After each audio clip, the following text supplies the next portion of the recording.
ተገናኘው እንደኛ አካባቢ ወባማ አካባቢ ነው ፍኖተ ሰላም ይታወቃል። በዋናነት ገዳይ ህፃናትንና እናቶችን የወባ በሽታ መሆኑ ይታወቃል። ከዚህ በመቀጠል ጤና ሚኒስቴር ቢሮ ይሄንን የክትባት መከላከያ ወባ መከላከያ ማምጣቱ በጣም ደስ የሚል ነው። በጣም ነበር ወባ ነበር በቀን ለምሳሌ ህፃናት ክፍል ላይ ነው 30 ህፃን ባክም 30 ህፃን ባክም 10 እና 11 አካባቢው ወባማ ነው። ህፃናት ከ5 ዓመት በታች ሊገኝ የሚችል ማለት ነው። ወባማ ነው።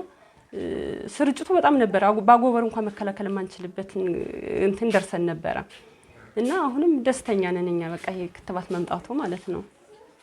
ከ6 ወር ጀምሮ እስከ 1 ዓመት ከ3 ወር ያሉ ህፃናት ይሰጣሉ። የሚጀምር 6ኛው መንስ 6ኛው ወር 7ኛው ወር 9ኛው ወርና 1 ዓመት ከ5 ወር ላይ ጀምሮ ይሰጣል።